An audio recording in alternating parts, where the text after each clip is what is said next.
वसुदेवं कंसचाणूरमर्दनं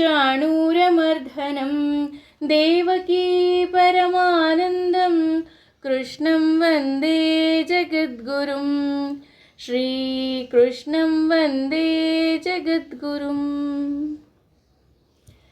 ಭಗವಂತ ಮಾತಾಡ್ತಾನ, ಅವನು ಗುರುನಾ ಅಂತ ಸಾಕಷ್ಟು ಜನ ಕೇಳುವ ಪ್ರಶ್ನೆಗೆ ಉತ್ತರ ಹೌದು, ಅವನೊಬ್ಬನೇ ಗುರು.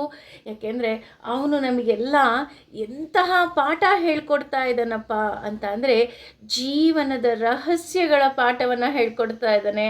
ಅಷ್ಟೇ ಅಲ್ಲ, ಅವನೇ ಮಾತಾಡ್ತಾ, ಯಾರ್ದೋ ಮೂಲಕ ಅಲ್ಲ, ಅವನೇ ಮಾತಾಡ್ತಾ ಅವನ ಬಾಯಿಂದ ಬಂದಂತಹ ಮಾತೆ ಭಗವದ್ಗೀತೆ.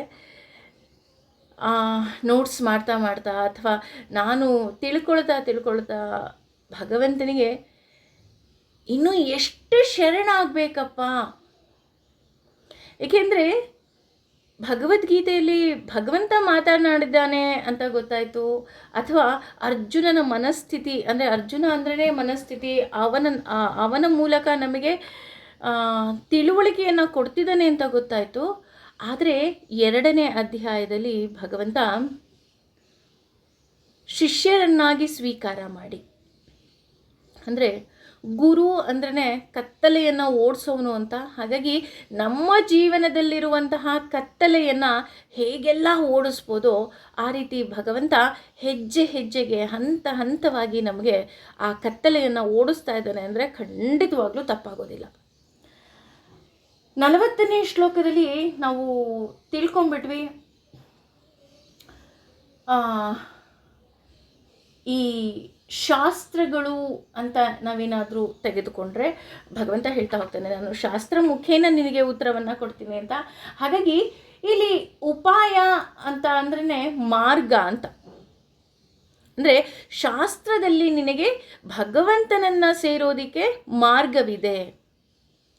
ನಾವೇನು ಅನ್ಕೊಂಡ್ಬಿಟ್ಟಿದ್ದೀವಿ, ಶಾಸ್ತ್ರ ಅಥವಾ ಸಂಪ್ರದಾಯ ಅಂದ ತಕ್ಷಣ ಮನೆಯಲ್ಲಿ ಮಾಡುವಂತಹ ಯಾವುದೋ ಒಂದು ಪೂಜಾ ಕ್ರಮವನ್ನೇ ನಾವು ಶಾಸ್ತ್ರ ಅಂತ ಅಂದ್ಕೊಂಡ್ಬಿಟ್ಟಿದ್ದೀವಿ. ಅದು ಶಾಸ್ತ್ರ ಅಲ್ವೇ ಅಲ್ಲ. ಭಗವಂತ ಹೇಳೋ ಪ್ರಕಾರ ಶಾಸ್ತ್ರ ಅಂದರೆ ಏನಪ್ಪ ಅಂತ ಅಂದರೆ ಮಾರ್ಗ ಅಂತ.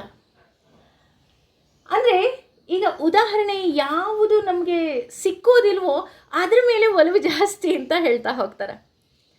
ಆದರೆ ಯಾವುದು ನಮಗೆ ಸಿಕ್ಕಿರುತ್ತೋ ಅದರ ಬಗ್ಗೆ ನಮಗೆ ಒಲವೇ ಇರೋದಿಲ್ಲ. ಇದು ಮನುಷ್ಯ ಈ ಭೂಲೋಕದಲ್ಲಿ ಇರುವಂತಹ ಈ ಮಾಯೆಯಲ್ಲಿ ಆ ರೀತಿ ಸಿಲುಕು ಹಾಕಿಕೊಂಡು ಅವನ ಆ ರೀತಿ ಇರಬಹುದೋ ಏನೋ ನನಗೆ ಗೊತ್ತಿಲ್ಲ. ಆದರೆ ಇಲ್ಲಿ ಕರ್ಮದ ಬಂಧನದಿಂದ ಹೇಗೆ ಮುಕ್ತಿ ಅಂತ ನಮಗೆ 40ನೇ ಶ್ಲೋಕದಲ್ಲಿ ಹೇಳ್ತಾ ಹೋಗ್ತಾನೆ. ಹೇಗಪ್ಪ ಅಂದರೆ, ನೀನು ನನ್ನನ್ನು ಆರಾಧನೆ ಮಾಡು.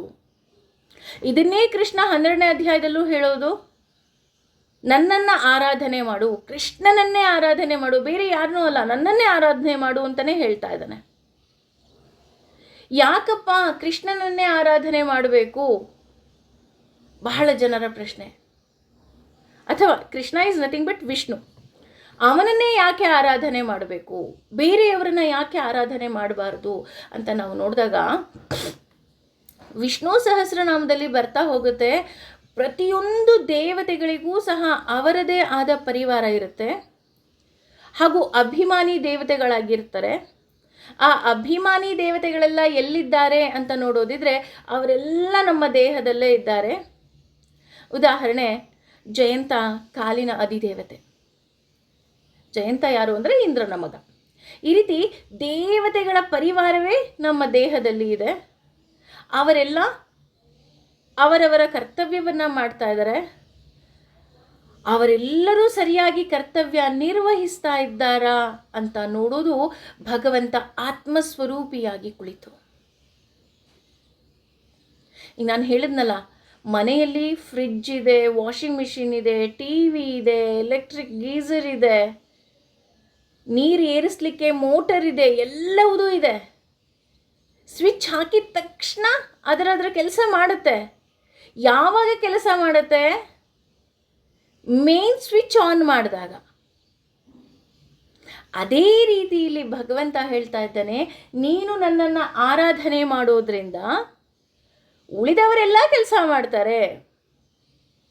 ಅಂದರೆ ಈಗ ಮೇನ್ ಸ್ವಿಚ್ ಆನ್ ಮಾಡಿ ಆಮೇಲೆ ನಾವು ಫ್ರಿಜ್ ಸ್ವಿಚ್ ಆದರೂ ಆನ್ ಮಾಡ್ಬೋದು, ವಾಷಿಂಗ್ ಮಿಷಿನ್ ಆದರೂ ಆನ್ ಮಾಡ್ಬೋದು, ಮೋಟರ್ ಸ್ವಿಚ್ ಬೇಕಾದರೂ ಲೈಟು ಫ್ಯಾನು ಏನು ಬೇಕಾದರೂ ಆನ್ ಮಾಡ್ಬೋದು. ಅದನ್ನೇ ಆಫ್ ಮಾಡಿ ಉಳಿದಿದ್ದ ಸ್ವಿಚ್ ಆನ್ ಮಾಡಿದ್ರೆ ಆಗತ್ತಾ? ಆಗಲ್ಲ. ಅದೇ ರೀತಿ ಇಲ್ಲಿ ಹೇಳ್ತಾ ಇರೋದು, ನನ್ನನ್ನು ಪ್ರೀತಿಸು, ಇದನ್ನು ಭಾಗವತ ಧರ್ಮ ಅಂತ ಹೇಳ್ತಾ ಇದ್ದಾನೆ ಭಗವಂತ. ಭಾಗವತ ಧರ್ಮ ಅಂದರೆ ಭಗವಂತ ಹೇಳಿದಂತಹ ಧರ್ಮ ಅಂತ. ಭಾಗವತ ಅಂದರೆ ಭಾಗವತ ಪುಸ್ತಕದ ಬಗ್ಗೆ ನಾವು ಯೋಚನೆ ಮಾಡೋದಲ್ಲ, ಇದು ಭಗವಂತ ಹೇಳಿದಂತಹ ಧರ್ಮ. ನೀನು ನನ್ನನ್ನು ಪ್ರೀತಿಸು. ಹೇಗೆ ಪ್ರೀತಿಸ್ಬೇಕಪ್ಪ? ನಿಷ್ಕಾಮವಾಗಿ, ಯಾವುದೇ ರೀತಿ ಅಪೇಕ್ಷೆ ಇಲ್ಲದೆ. ಹೇಗೆ ಅಂತ ಅಂದರೆ, ನಾನು ಕರ್ಮವನ್ನು ಮಾಡ್ತೀನಿ, ಅದಕ್ಕೆ ಯಾವುದೇ ರೀತಿಯಾದಂತಹ ಅಪೇಕ್ಷೆಗಳು ಇರಬಾರ್ದು, ಅದು ನಿಷ್ಕಾಮ ವ್ರತವಾಗಿ ಇರಬೇಕು ಅಂತ ಹೇಳ್ತಾ ಹೋಗ್ತಾರೆ. ಉದಾಹರಣೆ, ನಾವು ಗಾಡಿ ತೊಗೊಂಡು ಹೋಗ್ತಾ ಇದ್ದೀವಿ, ನಾವು ಯಾರಿಗೂ ಆಕ್ಸಿಡೆಂಟ್ ಮಾಡಿಲ್ಲ, ಅಥವಾ ಯಾರನ್ನೋ ಓವರ್ಟೇಕ್ ಮಾಡಿಲ್ಲ, ಅಥವಾ ಸ್ಪೀಡ್ ಲಿಮಿಟಲ್ಲೇ ಇದ್ದೀವಿ, ಆದರೂ ಸಹ ಪೊಲೀಸ್ನವ್ರು ಬಂದು ಹಿಡಿತಾರೆ. ಬಾಯಿಲಿ ನಿಂಗೆ ಫೈನ್ ಹಾಕ್ತೀನಿ. ಅವನಿಗೆ ತಕ್ಷಣ ಆಶ್ಚರ್ಯ, ನಾನು ಯಾರಿಗೂ ಆಕ್ಸಿಡೆಂಟ್ ಮಾಡಿಲ್ಲ, ಹೆಲ್ಮೆಟ್ ಹಾಕ್ಕೊಂಡಿದ್ದೀನಿ, ನನ್ನ ಹತ್ರ ಎಲ್ಲ ಡಾಕ್ಯುಮೆಂಟ್ಸ್ ಇದೆ, ನಾನು ಕರೆಕ್ಟಾಗೇ ಇದ್ದೀನಿ, ನಾನು ಎಲ್ಲೂ ಏನೂ ತಪ್ಪು ಮಾಡಿಲ್ಲ ಅಂತ ನಾವು ವಾದ ಮಾಡ್ತೀವಿ. ಆದರೆ ಆಗ ಪೊಲೀಸ್ ಕರೆದ್ಬಿಟ್ಟು ಇಳಿದ್ಬಿಟ್ಟು ತೋರಿಸ್ತಾರೆ, ನೋಡಿಲಿ ನೀನು ನೋ ಎಂಟ್ರಿನಲ್ಲಿ ಬಂದಿದೆಯಾ. ಅಂದರೆ ನಿನ್ನ ಕರ್ಮಗಳೆಲ್ಲವನ್ನ ಮಾಡ್ತಾ ಇದೀಯಾ ಅಂತ ನೀನು ಅಂದ್ಕೊಂಡಿದೀಯಾ, ಆದರೆ ಯಾವ ರೋಡಲ್ಲಿ ಮಾಡ್ತಾ ಇದೆಯಾ? ನೋ ಎಂಟ್ರಿನಲ್ಲಿ ಟ್ರಾವೆಲ್ ಮಾಡ್ತಾ ಇದೆಯಾ. ನೋ ಎಂಟ್ರಿ ಅಂದರೆ ಏನು? ನಿಂಗಲ್ಲಿ ಎಂಟ್ರಿನೇ ಇಲ್ಲ, ನೀನು ಅಲ್ಲಿ ಗಾಡಿ ಓಡಿಸಿ ಏನು ಪ್ರಯೋಜನ? ನಿಂಗೆ ಫೈನ್ ಬೀಳುತ್ತೆ. ಅದೇ ರೀತಿ ನಾವು ಅಂದ್ಕೊಳ್ತಾ ಇದ್ದೀವಿ, ನಾವು ಧರ್ಮ ಮಾರ್ಗದಲ್ಲಿದ್ದೀವಿ, ನನಗೆ ಯಾವುದೇ ಆಸೆ ಇಲ್ಲ, ಆಕಾಂಕ್ಷೆ ಇಲ್ಲ, ಎಲ್ಲವೂ ಸರಿಯಾದ ಮಾರ್ಗದಲ್ಲಿದ್ದೀವಾ? ಇವತ್ತು ಮಂಗಳವಾರ ಈ ಪೂಜೆ ಮಾಡಬೇಕು, ಇವತ್ತು ಬುಧವಾರ ಈ ಪೂಜೆ ಮಾಡಬೇಕು, ಇವತ್ತು ಶುಕ್ರವಾರ ಇದರ ಪಠನೆ ಮಾಡಬೇಕು, ಇದನ್ನು ಆರಾಧನೆ ಮಾಡಬೇಕು, ಹೀಗಿದ್ರೇ ಜೀವನ ಅಂತೆ ಅಂತ ಅನ್ನುವ ಜನ ನಾವು ಮೂಲವನ್ನೇ ಮರೆತು ಬಿಟ್ಟಿದ್ದೀವಿ. ಆ ಮೂಲ ಯಾವುದಪ್ಪ ಅಂದರೆ ಭಗವಂತನನ್ನು ಪ್ರೀತಿಸೋದು, ಕೃಷ್ಣನನ್ನು ಪ್ರೀತಿಸೋದು. ಯಾಕೆ ಅಂತಂದರೆ, ನಾವು ಕಾವೇರಿಲಿ ಸ್ನಾನ ಮಾಡಲಿ, ಅಥವಾ ಗಂಗೆಯಲ್ಲಿ ಸ್ನಾನ ಮಾಡಲಿ, ಅಥವಾ ಇನ್ನೆಲ್ಲೋ ಸ್ನಾನ ಮಾಡಿದ್ರೂ ಸಹ ಆ ನೀರು ಅಂದರೆ ಆ ನದಿಯ ನೀರು ಹೇಗೆ ಹಿಂದೂ ಮಹಾಸಾಗರವನ್ನು ಸೇರುತ್ತೆ, ನಾವೇನು ಮಾಡ್ಕೊತಾ ಇದ್ದೀವಿ? ಗಂಗೆಗೆ ಪೂಜೆ ಮಾಡ್ತಾ ಇದ್ದೀವಿ, ಕಾವೇರಿಗೆ ಪೂಜೆ ಮಾಡ್ತಿದ್ದೀವಿ, ಅರಬ್ಬಿ ಸಮುದ್ರಕ್ಕೆ ಅಥವಾ ಬಂಗಾಳ ಕೊಲ್ಲಿಗೆ ಪೂಜೆ ಮಾಡ್ತಾ ಇದ್ದೀವಿ. ಮುಖ್ಯವಾಗಿ ಹಿಂದೂ ಮಹಾಸಾಗರವನ್ನೇ ನಾವು ಮರೆತು ಬಿಟ್ಟಿದ್ದೀವಿ. ಅಂದರೆ ದೇಹದಲ್ಲಿರುವ ಅಭಿಮಾನಿ ದೇವತೆಗಳ ಬಗ್ಗೆ ನಾವು ಯೋಚನೆ ಮಾಡ್ತಾ ಇದ್ದೀವೇ ವಿನಃ ದೇಹದಲ್ಲಿ ಇರುವಂತಹ ಆತ್ಮಸ್ವರೂಪಿಯಾಗಿ ಕುಳಿತಿರುವಂತಹ ಭಗವಂತನ ಬಗ್ಗೆ ನಾವು ಯೋಚನೆ ಮಾಡ್ತಾ ಇಲ್ಲ. ಹಾಗಾಗಿ ಇಲ್ಲಿ ಕೃಷ್ಣ ಹೇಳ್ತಾ ಇರೋದು, ಅಂದರೆ ಅರ್ಜುನ ಹೇಳ್ತಾ ಇದ್ದಾನಲ್ಲ, ನಾನು ಮಾಡೋದು ತಪ್ಪಾ ಸರಿನಾ ಅನ್ನೋದಕ್ಕೆ ಅವನು ಶಾಸ್ತ್ರಬದ್ಧವಾಗಿ ನಾನು ಉತ್ತರವನ್ನು ಕೊಡ್ತೀನಿ ಅಂತ ಹೇಳಿದ್ದ. ಹಾಗಾಗಿ ಇಲ್ಲಿ ಶಾಸ್ತ್ರಬದ್ಧವಾಗಿ ಭಗವಂತ ಉತ್ತರ ಕೊಡ್ತಾ ಇದ್ದಾನೆ, ನೀನು ನನ್ನನ್ನು ಪ್ರೀತಿಸು. ಬಹುಶಃ ಈ ಶ್ಲೋಕಕ್ಕೆ ಅರ್ಥ ಬರೋದಕ್ಕಿಂತ ಮುಂಚೆನೇ ನಾವು ಮೊದಲನೇ ತರಗತಿಯಿಂದನೇ ಹೇಳ್ಕೊಂಡು ಬಂದಿರೋದನ್ನೇ, ಅಂದರೆ ಮೊದಲನೇ ಅಧ್ಯಾಯದಿಂದನೇ ನಾವು ತಿಳ್ಕೊಂಡು ಬಂದಿರೋದೊಂದೇ, ಭಕ್ತಿ ಈಸ್ ನಥಿಂಗ್ ಬಟ್ ಪ್ರೀತಿ. ಅವನನ್ನು ಪ್ರೀತಿಸಬೇಕು. ಹೇಗೆ ಪ್ರೀತಿಸಬೇಕು? ನಿಷ್ಕಾಮವಾಗಿ. ಹಾಗೆ ಭಗವಂತ ಹೇಳ್ತಾ ಹೋಗ್ತಾನೆ, ದೇವರ ಕಾನೂನು ಶಾಸ್ತ್ರದಲ್ಲಿ ಕೇವಲ ನಾವು ಕೆಟ್ಟ ಕೆಲಸ ಮಾಡಿದ್ರೆ ಮಾತ್ರ ಇಲ್ಲಿ ಶಿಕ್ಷೆಗಳಿಲ್ಲ, ನಾವು ಕೆಟ್ಟದಾಗಿ ಆಲೋಚನೆ ಮಾಡಿದಾಗಲೂ ಸಹ ನಮಗೆ ಶಿಕ್ಷೆಗಳಿದೆ. ಉದಾಹರಣೆ, ಕೆಲವರು ಹೇಳ್ತಾರೆ, ನಾನು 5 ಗಂಟೆಗೆ ಎದ್ದು ಹೇಳ್ತೀನಿ, ಯೋಗ ಮಾಡ್ತೀನಿ, ಆಮೇಲೆ ಪಾರಾಯಣ ಮಾಡ್ತೀನಿ, ಆಮೇಲೆ ಸ್ನಾನ ಮಾಡಬೇಕಾದ್ರೂ ಗಂಗೆ ಚೆಮ್ನೆ ಚೆವ್ವ ಹೇಳ್ತೀನಿ, ಊಟ ಮಾಡ್ಬೇಕಾದ್ರೆ ಭಗವಂತನ ಬಗ್ಗೆ ಯೋಚನೆ ಮಾಡ್ತೀನಿ, ಇಷ್ಟೆಲ್ಲ ಮಾಡಿದ್ರೂ ಭಗವಂತ ನನಗೆ ಒಳ್ಳೇದು ಮಾಡ್ತಾ ಇಲ್ಲ.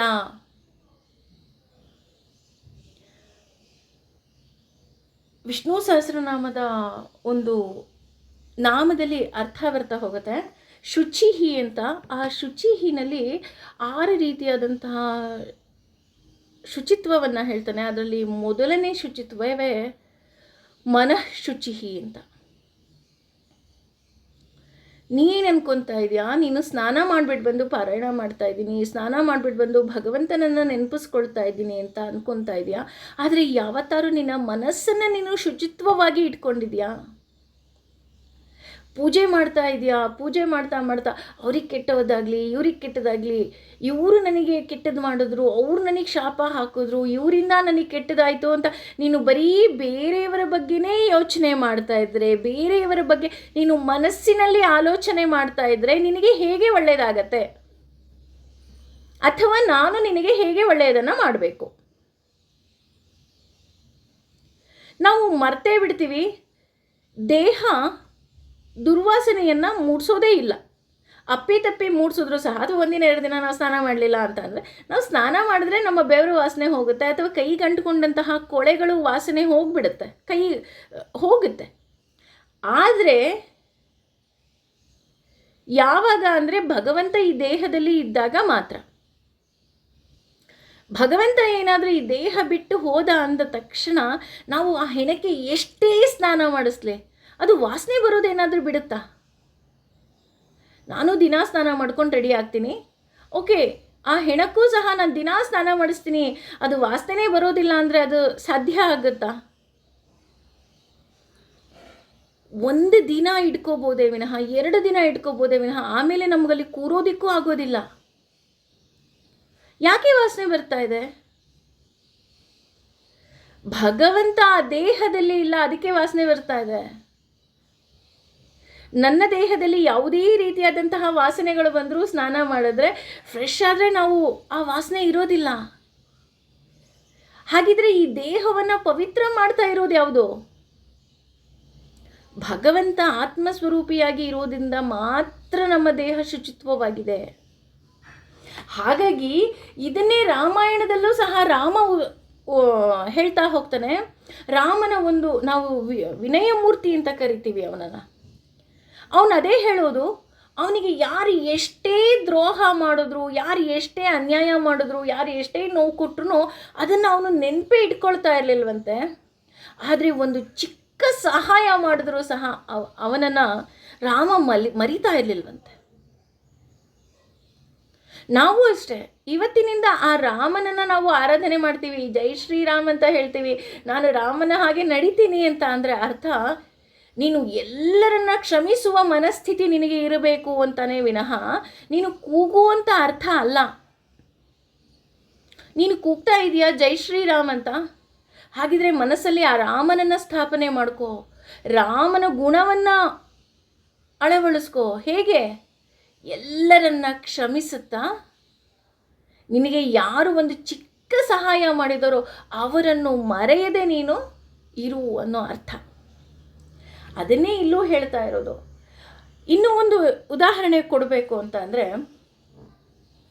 ಒಂದು ವೃದ್ಧಾಶ್ರಮ ಇರುತ್ತೆ. ವೃದ್ಧಾಶ್ರಮದಲ್ಲಿ ಸಾಕಷ್ಟು ಜನ ಇವಾಗ ಏನು ಮಾಡ್ತಾರೆ, ವಾಲಂಟಿಯರ್ ಆಗಿ ಹೋಗಿ ಕೆಲಸ ಮಾಡ್ತಾರೆ ಅಲ್ವಾ. ನಾನು ಹೋಗಿ ಊಟ ಕೊಡ್ತೀನಿ ಅಂತನೋ, ಅಥವಾ ನಾನಲ್ಲಿ ಸ್ವಲ್ಪ ಟೈಮ್ ಪಾಸ್ ಮಾಡಿ ಬರ್ತೀನಿ ಅಂತ, ಅಂದರೆ ನನ್ನ ಕೈಲಾದ ಸಹಾಯ ಮಾಡ್ತೀನಿ ಅಂತ. ಅದೇ ಇನ್ನೊಬ್ರು ಇರ್ತಾರೆ, ಅವರು ಸಂಬಳಕ್ಕೋಸ್ಕರ ಕೆಲಸಕ್ಕೆ ಬರ್ತಾ ಇರ್ತಾರೆ. ಈಗ ಸಂಬಳಕ್ಕೆ ಕೆಲಸಕ್ಕೆ ಬರೋರನ್ನು ನಾವೇನು ಮಾಡ್ತೀವಿ, 1 ದಿನ ಬಂದಿಲ್ಲ ಅಂದರೆ ಸುಮ್ಮನೆ ಇರ್ತೀವಿ, 2 ದಿನ ಬಂದಿಲ್ಲ ಅಂದರೆ ಸುಮ್ಮನೆ ಇರ್ತೀವಿ, 1 ವಾರ ರಜಾ ಹಾಕಿದ್ರೆ ಬೈತೀವಿ. ಯಾಕೆ ಬೈತೀವಿ? ನೀನು ಕೆಲಸಕ್ಕೆ ಬರಲಿಲ್ಲ, ನಿನ್ನ ಕೆಲಸ ಏನು, ನಿನ್ನನ್ನು ನಂಬಿಕೊಂಡು ನಾನು ನೋಡಲಿ ವೃದ್ಧಾಶ್ರಮದಲ್ಲಿರುವಂತಹ ವಯಸ್ಸಾಗಿರೋರಿಗೆಲ್ಲ ತೊಂದರೆ ಆಯಿತು, ಹಾಗೆ ಹೀಗೆ ಅಂತ ಬೈತಾರೆ ಅಲ್ವಾ. ಅದೇ ವಾಲಂಟಿಯರ್ಸ್ ಆಗಿ ಹೋಗೋರಿಗೆ ಯಾಕೋ ಬರಲಿಲ್ಲ ಅಂತ ಅಂದರೆ, ಅಯ್ಯೋ ಪಾಪ ಅವ್ರಿಗೇನೋ ತೊಂದರೆ ಇದೆಯೇನೋ ಕಣ್ರಿ, ಅದಕ್ಕೆ ಪಾಪ ಅವ್ರು ಬರ್ತಾ ಇಲ್ಲ, ಇಲ್ಲಾಂದರೆ ಪಾಪ ಬಂದು ನಮಗೆ ಎಷ್ಟೊಂದು ಸಹಾಯ ಮಾಡ್ತಾರಲ್ವಾ ಅಂತ ನಾವು ಅವ್ರಿಗೇನು ಮಾಡ್ತೀವಿ, ಹೊಗಳ್ತೀವಿ. ಇದರ ಅರ್ಥ ನಾವು ನಿಷ್ಕಾಮವಾಗಿ ಮಾಡುವಂತಹ ಕೆಲಸಗಳು ಹೊಗಳಿಕೆಗೆ ನಮಗೆ ಅರಿವಿಲ್ಲದೆ ಪಾತ್ರರಾಗ್ತಾ ಹೋಗ್ತೀವಿ. ನಾವು ಕಾಮನೆಯಲ್ಲಿ ಇಟ್ಕೊಂಡು, ಅಂದರೆ ಈ ಪೂಜೆ ಮಾಡಿದ್ರೆ ಇದು ಒಳ್ಳೇದಾಗುತ್ತಂತೆ. ಈಗ ಯಾರಿಗಾದರೂ ಕೇಳಿ, ನೀವು ಯಾಕೆ ದೇವಸ್ಥಾನಕ್ಕೆ ಹೋಗ್ತೀರಾ? ಅಯ್ಯೋ ಯಾರೋ ಹೇಳಿದ್ದಾರೆ, 7 ದಿನ ನಾನು ದೇವಸ್ಥಾನಕ್ಕೆ ಹೋದರೆ ಇದು ಯಾವುದೋ ಒಂದು ಪ್ರಾಬ್ಲಮ್ ಇದೆ, ಅದು ಸಾಲ್ವ್ ಆಗುತ್ತಂತೆ. ಆಗ ನಿನಗೇನಾಗುತ್ತೆ? ಪಾಪದ ಲೇಪಗಳು ಬರ್ತಾ ಹೋಗುತ್ತಲ್ಲ ಏನಾದ್ರು ತಪ್ಪು ಮಾಡಿದಾಗ. ಅದೇ ನೀನು ನಿಷ್ಕಾಮವಾಗಿ ಮಾಡಿದಾಗ ಯಾವುದೇ ರೀತಿಯಾದಂತಹ ಪಾಪದ ಲೇಪವಿಲ್ಲದೆ ನಿನಗೆ ಒಳ್ಳೆಯದಾಗ್ತಾ ಹೋಗುತ್ತೆ. ಅದನ್ನೇ ಮುಂದುವರಿಸ್ತಾ ಭಗವಂತ ಹೇಳ್ತಾ ಹೋಗ್ತಾನೆ, ನಿಷ್ಕಾಮವಾಗಿ ಮಾಡೋದ್ರಿಂದ. ಅಂದರೆ ಈಗ ಉದಾಹರಣೆ, ನಾವೆಲ್ಲ ವಿಷ್ಣು ಸಹಸ್ರನಾಮದಿಂದಲೇ ನಾವು ಬಂದಿರೋದು, ಅಥವಾ ಈ ಆಧ್ಯಾತ್ಮಿಕ ಜರ್ನಿಯನ್ನು ನಾವು ಸ್ಟಾರ್ಟ್ ಮಾಡಿರೋದು. ವಿಷ್ಣು ಸಹಸ್ರನಾಮದಲ್ಲಿ ನಮ್ಮೆಲ್ಲರಿಗೂ ಗೊತ್ತಿರುತ್ತೆ, ಕರೆಕ್ಟಾಗಿ ಉಚ್ಚಾರಣೆಯನ್ನು ಮಾಡಬೇಕು. ಸರಿಯಾದ ಉಚ್ಚಾರಣೆ ಮಾಡಿದ್ರೇ ನಮಗೆ ಫಲ ಸಿಕ್ಕುತ್ತೆ. ಪಾಪ ಕಷ್ಟಪಟ್ಟು ಕಲ್ತಿರ್ತೀವಿ, ಕಲ್ತರೂ ಸಹ ನಾವು ತಪ್ಪು ಉಚ್ಚಾರಣೆ ಮಾಡಿದ್ರೆ ಎಲ್ಲಿಂದ ಒಳ್ಳೆಯದಾಗತ್ತೆ? ಆದರೆ ಕೆಲವೊಮ್ಮೆ ಅರಿಯದೆ ತಪ್ಪು ಉಚ್ಚಾರಣೆ ಮಾಡಿಬಿಡು. ಅಂದರೆ ನಾವು ತುಂಬ ಗಮನ ಇಟ್ಕೊಂಡು ನಾವು ಉಚ್ಚಾರಣೆ ಮಾಡ್ತಾ ಇದ್ರೂ ಸಹ ಕೆಲವೊಮ್ಮೆ ಆ ಉಚ್ಚಾರಣೆಗಳು ತಪ್ಪಾಗತ್ತೆ. ಹಾಗಾಗಿ ನಾವು ಕ್ಷಮಾ ಪ್ರಾರ್ಥನೆ ಹೇಳಿದಾಗ ಭಗವಂತ ಕ್ಷಮಿಸ್ತಾ ಹೋಗ್ತಾನೆ. ಹಾಗೆಯೇ ಇಲ್ಲಿ ನಾವು ಎಷ್ಟು ಭಗವಂತನಿಗೆ ಧನ್ಯವಾದ ಹೇಳಿದ್ರೂ ಸಹ ಕಮ್ಮಿ ಅನ್ನೋದನ್ನು ಇಲ್ಲಿ ಭಗವಂತನೇ ಹೇಳ್ತಾ ಇದ್ದಾನೆ. ಅಷ್ಟೇ ಅಲ್ಲದೆ ಭಗವಂತ ಭಾಗವತ ಧರ್ಮವನ್ನು ಈ 40ನೇ ಶ್ಲೋಕದಲ್ಲಿ ಹೇಳಿದ್ರೆ, 41ನೇ ಶ್ಲೋಕದಿಂದ ನಮಗೆ ತಿಳಿದ ಮಟ್ಟಿಗೆ, ಅಂದರೆ ಶಾಸ್ತ್ರ ಮುಖೇನ ಇಲ್ಲಿ ನಮಗೆ ಅವನು ತಿಳುವಳಿಕೆಯನ್ನು ಕೊಡ್ತಾ ಇದ್ದಾನೆ. ಯಾವ ರೀತಿ ಶಾಸ್ತ್ರ ಮುಖೇನ ತಿಳುವಳಿಕೆಯನ್ನು ಕೊಡ್ತಾ ಇದ್ದಾನಪ್ಪ ಅಂತ ಅಂದರೆ, ಇಲ್ಲಿ ಭಗವಂತ ಹೇಳ್ತಾ ಇದ್ದಾನೆ, ವ್ಯವಸಾಯಾತ್ಮಿಕ ಬುದ್ಧಿ ಏವಕಃ ಕುರುನಂದನಃ. ಇಲ್ಲಿ ಕುರುನಂದನ ಅಂತ ಉಪಯೋಗಿಸ್ತಾ ಇದ್ದಾನೆ ಅರ್ಜುನನಿಗೆ. ಯಾಕೆ ಕುರುನಂದನ ಅಂತ ಉಪಯೋಗಿಸ್ತಾ ಇದ್ದಾನಪ್ಪ ಅಂತ ಅಂದರೆ, ನೀನು ಕುರುವಂಶಕ್ಕೆ ಆನಂದವನ್ನು ತಂದವನು. ಯಾವ ರೀತಿ ಆನಂದ ತಗೊಂಬಂದ? ಅವನ ಜ್ಞಾನದಿಂದ ಆನಂದವನ್ನು ತಂದವನು. ಅಂದರೆ ಅವನ ತುಂಬ ಒಳ್ಳೆಯ ಶಿಷ್ಯ ಅರ್ಜುನ. ಹಾಗಾಗಿ ಆತ ತನ್ನ ಜ್ಞಾನಶಕ್ತಿಯಿಂದ ಕುರುವಂಶಕ್ಕೆ ಆನಂದವನ್ನು ತಂದಿದ್ದಾನೆ. ಹಾಗೂ ಆ ಜ್ಞಾನದ ಮುಖೇನ, ಅಂದರೆ ನಾವು ಅದಕ್ಕೆ ಹೇಳೋದು ಭಗವಂತ ಜ್ಞಾನಾನಂದ ಸ್ವರೂಪ ಅಂತ.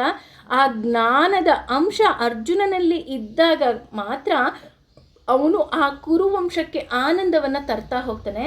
ಹಾಗಾಗಿ ವ್ಯವಸಾಯಾತ್ಮಿಕ ಬುದ್ಧಿ.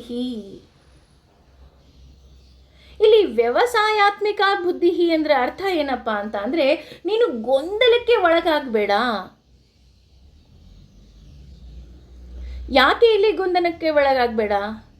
10 ಜನ 10 ರೀತಿ ಹೇಳ್ತಾ ಹೋಗ್ತಾರೆ ನಿನಗೆ, ಈ ಥರ ಮಾಡು, ಆ ಥರ ಮಾಡು. ಇದು ನಾವು ನಿಜ ಜೀವನಕ್ಕೆ ತಗೋಬೇಕು ಅಂತಂದರೆ, ಈ ಪೂಜೆ ಮಾಡಿದ್ರೆ ಒಳ್ಳೆಯದಾಗತ್ತಂತೆ, ಆ ಪೂಜೆ ಮಾಡಿದ್ರೆ ಒಳ್ಳೆಯದಾಗತ್ತಂತೆ, ಈ ದೇವರನ್ನು ಆರಾಧನೆ ಮಾಡಿದ್ರೆ ಒಳ್ಳೆಯದಾಗತ್ತಂತೆ, ಆ ದೇವರನ್ನು ಆರಾಧನೆ ಮಾಡಬೇಕು, ಹೀಗೇ ಪೂಜೆ ಮಾಡಬೇಕು.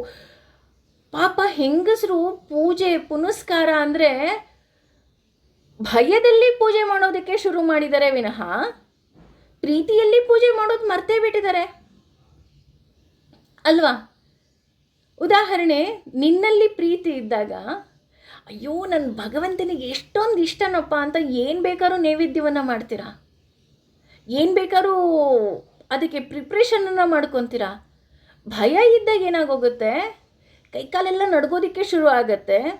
ಯಾವ ರೀತಿ ಪೂಜೆ ಮಾಡಬೇಕು, ಅಯ್ಯೋ ಅಯ್ಯೋ ಇದಾಗೋಯ್ತು, ಅಯ್ಯೋ ಅದಾಗೋಯ್ತು, ಪಾಪ ತಟ್ಟೆ ಬಟ್ಲು ಬೀಳ್ಸೋದು ಅಥವಾ ಇನ್ನೇನೋ ಮಾಡೋದು. ಆಮೇಲೆ ಮತ್ತೆ ಅದಕ್ಕೆ ಯೋಚನೆ ಮಾಡೋದು, ಅಯ್ಯೋ ಇದು ಅಪಶಕುನ ಆಗೋಯ್ತು. ಹಾಗಾಗಿ ಇಲ್ಲಿ ಹೇಳ್ತಾ ಇದ್ದಾನೆ, ನೀನು ಗೊಂದಲಕ್ಕೆ ಒಳಗಾಗಬೇಡ. ಇಲ್ಲಿ ಭಗವಂತ ಅಥವಾ ಶಾಸ್ತ್ರ ಅಂದರೆ ನಿತ್ಯ ಸತ್ಯ.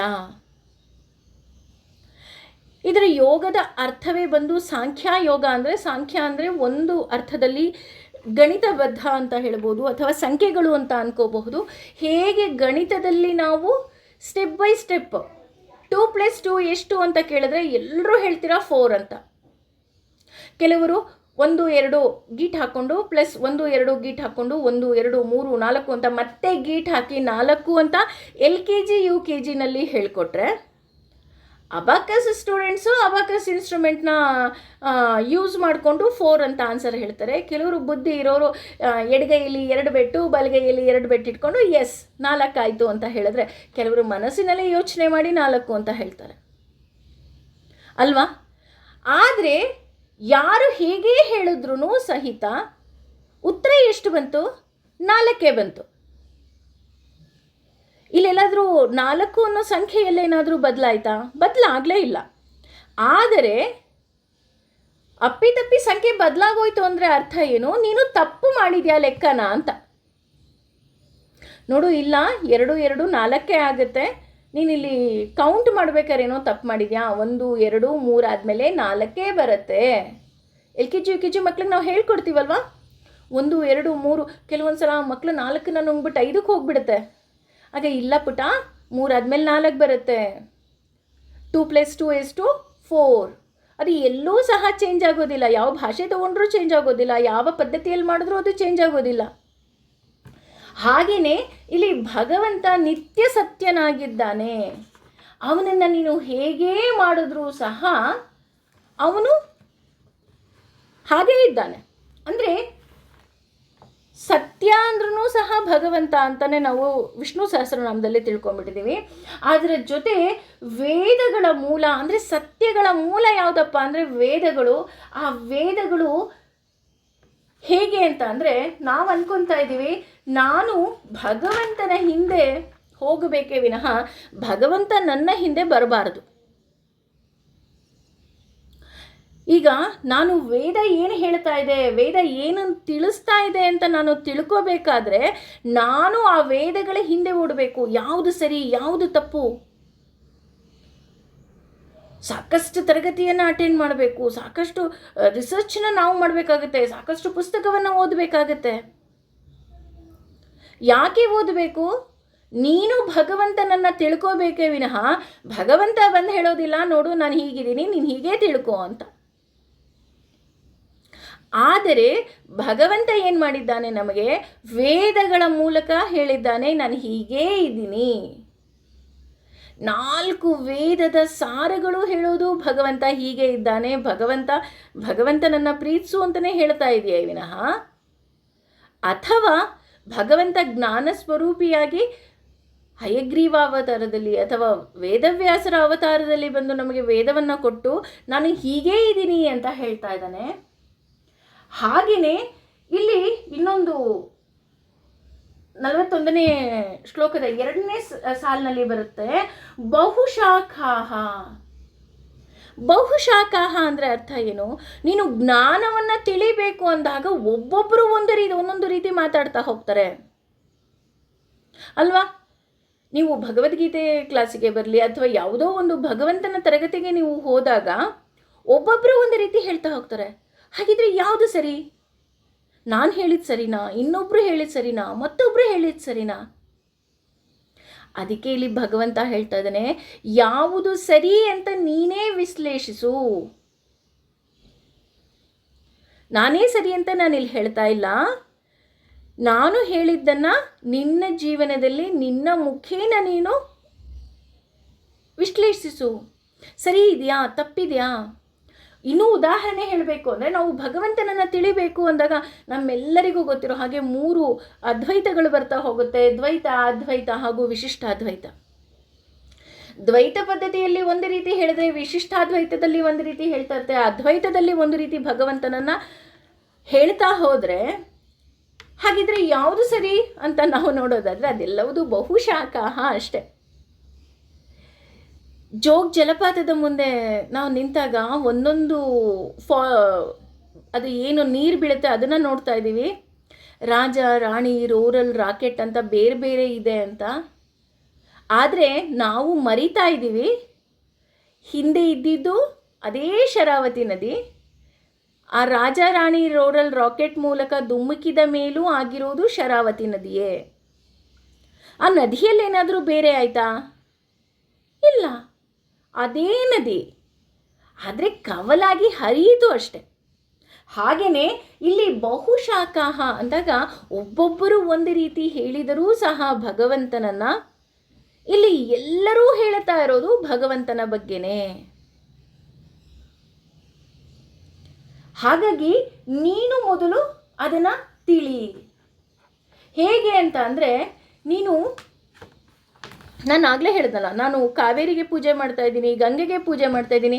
ನಾವೆಲ್ಲ ಮರ್ತು ಬಿಟ್ಟಿದ್ದೀವಿ, ನಾವು ಪೂಜೆ ಮಾಡ್ತಾ ಇರೋದು ಹಿಂದೂ ಮಹಾಸಾಗರದಲ್ಲಿರೋ ನೀರಿಗೆ ಅಂತ. ಹಾಗೆಯೇ ನೀನು ಕರ್ಮ ಪರಿಹಾರವನ್ನು ನೀನು ತಿಳಿದುಕೋ.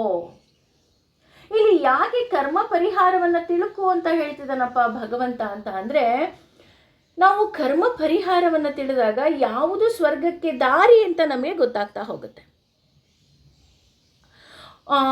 ಒಂದು ಹೆಂಗಸಿರುತ್ತೆ, ಆ ಹೆಂಗಸು ಪಾಪ ಸ್ವಲ್ಪ ಆರ್ಥಿಕವಾಗಿ ಆಕೆ ಹಿಂದಿರ್ತಾಳೆ, ಅಂದರೆ ಆಕೆ ಸ್ವಲ್ಪ ಬಡವಿಯಾಗಿರ್ತಾಳೆ. ಹಾಗಾಗಿ ಆಕೆ ಪ್ರತಿದಿನ ಬಸ್ನಲ್ಲಿ ಪ್ರಯಾಣ ಮಾಡಬೇಕಾದ್ರೆ ಯಾರಾದರೂ ಬಸ್ಸಿಗೆ ಹತ್ತುತ್ತಾರಲ್ಲ ವಯಸ್ಸಾಗಿರೋರು, ಅಯ್ಯೋ ಅಮ್ಮ ಕೊಡಿ ಫಸ್ಟು ನಿಮ್ಮ ಬ್ಯಾಗ್ ನಾನು ಹಿಡ್ಕೊತೀನಿ, ನೀವು ಹತ್ತಿ ಅಂತ ಹತ್ತಿಸ್ತಾ ಇರ್ತಾಳೆ. ಯಾರಾದರೂ ಆಕೆ ಸೀಟ್ನಲ್ಲಿ ಕೂತಿದ್ರು ಸಹ ಯಾರಾದರೂ ವಯಸ್ಸಾಗಿರೋರು ಬಂದ ತಕ್ಷಣ, ಅಯ್ಯೋ ಅಜ್ಜಿ ನಿಮಗೆ ವಯಸ್ಸಾಗಿದೆ ಬನ್ನಿ ಕೂತ್ಕೊಳ್ಳಿ, ನನಗಿನ್ನೂ ಶಕ್ತಿ ಇದೆ, ನಾನು ನಿಂತ್ಕೊತೀನಿ ಅಂತ ಆಕೆ ನಿಂತ್ಕೊಳ್ತಾ ಇರ್ತಾಳೆ. ಮತ್ತೆ ಸೀಟ್ ಖಾಲಿ ಆದರೆ ಕೂತ್ಕೊತಾಳೆ. ಇನ್ಯಾರೋ ಬಂದ ತಕ್ಷಣ, ಅಯ್ಯೋ ನಿಮ್ಗಾಗಲ್ವಾ, ಅಯ್ಯೋ ಪಾಪ ನೀವು ಪ್ರೆಗ್ನೆಂಟ್ ಅನಿಸುತ್ತೆ, ನೀವು ಕೂತ್ಕೊಳ್ಳಿ ಅಂತ ಕೂರಿಸ್ತಾಳೆ.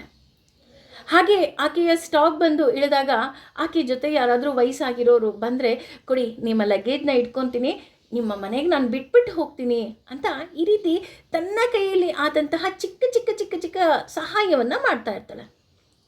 ಇದನ್ನು ನೋಡಿದಂತಹ ಒಬ್ಬ ವ್ಯಕ್ತಿ ಕೇಳ್ತಾರೆ, ನೀನು ಯಾಕೆ ಈ ರೀತಿ ಮಾಡ್ತಾ ಇದೆಯಾ? ಎಲ್ಲರಿಗಿಂತ ಮುಂಚೆ ಫಸ್ಟ್ ಸ್ಟಾಪಲ್ಲಿ ಹತ್ತೋರೆ ನೀವು, ಆರಾಮಾಗಿ ನಿನಗೆ ಯಾವ ಸೀಟ್ ಬೇಕೋ ಆ ಸೀಟಲ್ಲಿ ಕೂತ್ಕೊಂಡು 1 ಗಂಟೆ ನೀನು ಆರಾಮಾಗಿ ಟ್ರಾವೆಲ್ ಮಾಡಿ ರೆಸ್ಟ್ ತೊಗೊಂಡು ನೀನು ಮನೆಗೆ ಹೋಗಿ ಮತ್ತೆ ಕೆಲಸ ಮಾಡ್ಬೋದಲ್ವಾ ಅಂತ ಹೇಳ್ತಾರೆ. ಆಗ ಆಕೆ ಎಷ್ಟು ಸುಂದರವಾಗಿ ಮಾತು ಹೇಳ್ತಾಳೆ ಅಂತ ಅಂದರೆ, ನನಗೆ ಭಗವಂತ ಆರ್ಥಿಕವಾಗಿ ಪರಿಸ್ಥಿತಿ ಕೊಟ್ಟಿಲ್ಲ. ಉದಾಹರಣೆ, ಯಾವುದೋ ಒಂದು ವೃದ್ಧಾಶ್ರಮಕ್ಕೆ ಡೊನೇಷನ್ ಕೊಡೋ ಅಷ್ಟೋ ಅಥವಾ ದೇವಸ್ಥಾನಕ್ಕೆ ಕಿರೀಟ ಮಾಡಿಸೋ ಅಷ್ಟೋ ನನಗೆ ಹಣದ ಕೊಟ್ಟಿಲ್ಲ. ಆದರೆ ಭಗವಂತ ನನಗೆ ಗಟ್ಟುಮುಟ್ಟಾದಂತಹ ದೇಹ ಕೊಟ್ಟಿದ್ದಾನೆ, ಸಹಾಯ ಮಾಡುವಂತಹ ಮನಸ್ಥಿತಿ ಕೊಟ್ಟಿದ್ದಾನೆ. ಹಾಗಾಗಿ ನಾನು ಶ್ರಮದಾನವನ್ನು ಮಾಡ್ತಾ ಇದ್ದೀನಿ. ಯಾಕೆ ಅಂದರೆ ನನಗೆ ನಿಂತ್ಕೊಳ್ಳೋದಕ್ಕೆ ಸಾಧ್ಯ ಆಗುತ್ತೆ, ಹಾಗಾಗಿ ಯಾರಿಗಾಗಲ್ವೋ ಅವರಿಗೆ ಕೂತ್ಕೊಳ್ಳೋದಕ್ಕೆ ನಾನು ಸಹಾಯ ಮಾಡ್ತಾಯಿದ್ದೀನಿ. ನನ್ನ ಕೈಯಲ್ಲಿ ನನ್ನ ಶರೀರದಲ್ಲಿ ಭಗವಂತ ಇದ್ದಾನೆ ಅಂತ ಅಂದರೆ ಅಷ್ಟು ನಾನು ಸಹಾಯ ಮಾಡಬೇಕು ಅನ್ನೋ ಆಸೆ ನನಗಿದೆ ಅಂತ ಹೇಳ್ತಾಳೆ. ಎಷ್ಟು ಸುಂದರವಾದ ಮಾತಲ್ವಾ? ನಾವು ಅನ್ಕೊತಾ ಇದ್ದೀವಿ ಅಷ್ಟೇ, ದುಡ್ಡೇ ಇರಬೇಕು, ಕಾಸೇ ಇರಬೇಕು, ಶ್ರೀಮಂತರೇ ಆಗಬೇಕು. ಇಲ್ಲ, ನೀನು ನಿನ್ನ ಕಾಯಕವನ್ನು ನೀನು ಯಾವ ರೀತಿ ಬೇಕಾದರೂ ಮಾಡ್ಬೋದು. ಇನ್ನೂ ಹೇಳಬೇಕಂದ್ರೆ ಈ ಸಿಟಿ ಲೈಫಲ್ಲಿ ನಾವು ಅಕ್ಕಪಕ್ಕದವ್ರನ್ನೇ ಮರೆತುಬಿಟ್ಟಿರ್ತೀವಿ. ಯಾರೋ ಅಕ್ಕಪಕ್ಕದವ್ರಿಗೆ ಹುಷಾರಿಲ್ವಾ, ಒಂದು ಲೋಟ ಅವ್ರಿಗೆ ಕಾಫಿ ಕೊಟ್ಟು ನೋಡಿ, ಅವ್ರಿಗೆ ಎಷ್ಟು ಖುಷಿ ಆಗುತ್ತೆ ಗೊತ್ತಾ? ಅಥವಾ ಕೈಲಾಗಲಿಲ್ವಾ, ಇರಿ ಆಂಟಿ ನಾನು ಇವತ್ತು ತಿಂಡಿ ಮಾಡ್ಬೇಕಾದ್ರೆ ನಿಮಗೂ ತಿಂಡಿ ಮಾಡ್ಕೊಂಬಂದು ಕೊಡ್ತೀನಿ. ದೊಡ್ಡ ಸಹಾಯ ಅಲ್ಲ, ತುಂಬ ಚಿಕ್ಕ ಸಹಾಯ. ಇದನ್ನೇ ಅವನು ಕರ್ಮ ಪರಿಹಾರ ಅಂತ ಹೇಳ್ತಾ ಇದ್ದಾನೆ.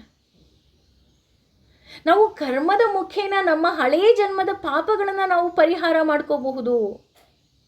ನಾವೇನು ಅಂದ್ಕೊಂಡಿದ್ದೀವಿ, ವೇದವಾದ ಸಾರ ಅಂತ ಇಲ್ಲಿ ಒಂದು ಅರ್ಥ ಬರ್ತಾ ಇದೆ, ವೇದವಾದ ರಥಾಹ ಅಂತ. ಅಂದರೆ ಕೆಲವರು ಏನು ಹೇಳ್ತಾರೆ ಅಂತ ಅಂದರೆ, ವೇದಗಳಿರೋದೇ ಪರಿಹಾರಕ್ಕೋಸ್ಕರ.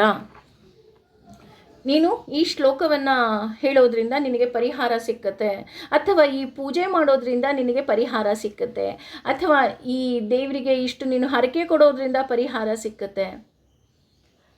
ಇದು ಯಾರು ಹೇಳ್ತಾರಪ್ಪ ಅಂತ ನೀವು ನೋಡೋದಾದರೆ, ಹೊಟ್ಟೆ ಹೊರುವವರು ಅಂತ ಹೇಳ್ತಾ ಇದ್ದಾರೆ. ಯಾಕೆ ಇಲ್ಲಿ ಹೊಟ್ಟೆ ಹೊರುವವರು ಅನ್ನೋ ಒಂದು ಪದವನ್ನೇ ಉಪಯೋಗಿಸ್ತಾ ಇದ್ದಾರೆ ಅಂದರೆ, ಜಾತಕ ಬರೆದವನು ಮನುಷ್ಯ, ಜಾತಕ ನೋಡುವವನು ಮನುಷ್ಯ, ಮುಹೂರ್ತ ಇಲ್ಲದೆ ಹುಟ್ಟುವವನು ಮನುಷ್ಯ, ಮುಹೂರ್ತ ಇಲ್ಲದೆ ಸಾಯುವವನು ಮನುಷ್ಯ ಅಲ್ವಾ? ಹಾಗಾಗಿ ನನ್ನ ಪೂರ್ವ ಜನ್ಮದಿಂದ ಏನು ತಂದಿದ್ದೀನಿ ನನಗೆ ಗೊತ್ತಿಲ್ಲ. I don't know what baggage I brought. ಆದರೆ ನಾನು ನನ್ನ ಕರ್ಮದಿಂದ ನಾನು ಅದನ್ನು ಸರಿ ಮಾಡ್ಕೋಬೋದು. ಅಷ್ಟೇ ಅಲ್ಲ, ಇಲ್ಲಿ ನಾವು ಇನ್ನೂ ಒಂದು ಹೆಜ್ಜೆ ಮುಂದೆ ಹೋಗಿ ಕ್ರಿಯಾ ವಿಶೇಷ ಬಹುಲಾಮ್ ಅಂತ ಹೇಳ್ತಾ ಇದ್ದಾನೆ. ಅಂದರೆ ಅದರ ಮೂಲ ಏನು ಅನ್ನೋದೇ ನಾವು ಮರ್ತೇ ಬಿಡ್ತೀವಿ. ಇಲ್ಲಿ ಸಾಕಷ್ಟು ಬಾರಿ ವ್ಯವಸಾಯ ಅಂತ ಬರ್ತಿದೆ. ಇದಕ್ಕೆ ವ್ಯವಸಾಯ ಅಂತಲೇ ಪದ ಬಳಸೋದಕ್ಕೂ ಸಹ ಕಾರಣ ಇದೆ. ಏನಪ್ಪ ಅಂತ ಅಂದರೆ, ನಾವು ಯಾವುದೋ ಒಂದು ಬೀಜ ಇರುತ್ತೆ ಅಂತ ಅಂದ್ಕೊಳ್ಳೋಣ. ಉದಾಹರಣೆ, ವಾಟೆ ಇಟ್ಕೊಂಡಿದ್ದೀವಿ. ಆ ವಾಟೆ ನಾವು ಕೈಯಲ್ಲಿ ಇಟ್ಕೊಂಡ್ರೆ ಗಿಡ ಬೆಳೆದ್ಬಿಟ್ಟು ಮರ ಆಗಿ ಹಣ್ಣು ಕೊಟ್ಬಿಡುತ್ತಾ? ಇಲ್ಲ. ಅಥವಾ ಒಂದು ಚೀಲದಲ್ಲಿ ನಾನು ಭತ್ತ ಇಟ್ಕೊಂಡಿದ್ದೀನಿ, ಅದಾಗದೆ ಮುಂದಿನ ಫಸಲಿಗೆ 10 ಮೂಟೆ ಫಲ ಕೊಟ್ಬಿಡುತ್ತಾ? ಇಲ್ಲ. ಹೇಗೆ ಕೊಡುತ್ತೆ? ನಾನು ಆ ಭೂಮಿಯನ್ನು ಉಳಬೇಕು, ಅದಕ್ಕೆ ಬೀಜವನ್ನು ಹಾಕಬೇಕು, ನಾನು ಅದನ್ನು ನೋಡ್ಕೋಬೇಕು, ಆರೈಕೆ ಮಾಡಬೇಕು. ಅದರ ಜೊತೆ ಕಳೆಗಳು ಬರುತ್ತೆ, ಕಳೆಗಳನ್ನು ನಾನು ಕೀಳಬೇಕು. ನಾನೇನು ಮಾಡ್ತೀನಿ, ನನ್ನ ಗದ್ದೆ ಆಗಿರೋದ್ರಿಂದ ಕಳೆ ಕೀಳಬೇಕು ಅಂದಾಗ ಅದನ್ನು ಬೇರೆ ಸಮೇತ ಕಿತ್ತು ಹಾಕ್ತೀನಿ. ನಮ್ಮಲ್ಲಿ ಒಂದು ಗಾದೆ ಇದೆ, ಆಳು ಮಾಡಿದ್ದು ಹಾಳು, ಮಗ ಮಾಡಿದ್ದು ಮಧ್ಯಮ, ನಾನು ಮಾಡಿದ್ದು ಉತ್ತಮ ಅಂತ. ಆಳುಗಳಿಗೆ ಹೇಳಿ, ಅವ್ರಿಗೇನಾಗಬೇಕು, ಹೇಗೆ ಬೇಕೋ ಆ ಕೆಲಸ ಮಾಡ್ತಾರೆ, ಹೋಗ್ತಾರೆ. ಮಗ ಮಧ್ಯಮ, ಯಾಕೆ ಅಂದರೆ ಆತನಿಗೆ ಏನೂ ಆಗಬೇಕಾಗಿಲ್ಲ, ಮಧ್ಯ ಮಾಡ್ತಾನೆ, ಹೋಗ್ತಾನೆ. ಕಳೆ ಕೀಳು ಅಂದರೆ ಮೇಲೆ ಮಾತ್ರ ಕಿತ್ಬಿಟ್ಟು ಬೇರೆನ ಹಾಗೆ ಬಿಟ್ಟಿರ್ತಾನೆ, ಇನ್ನೊಂದು ವಾರಕ್ಕೆ ಮತ್ತೆ ಕಳೆ ಬೀಳುತ್ತೆ. ಆದರೆ ನಾನು ಮಾಡಬೇಕಾದ್ರೆ ಇದು ನನ್ನದು ಅನ್ನೋ ಒಂದು ಆಸಕ್ತಿ ಇರುತ್ತೆ. ಹಾಗಾಗಿ ನಾನು ಅದರ ಬಗ್ಗೆ ಮತ್ತಷ್ಟು ನಾನು ಜ್ಞಾನವನ್ನು ಹರಿಸ್ತೀನಿ.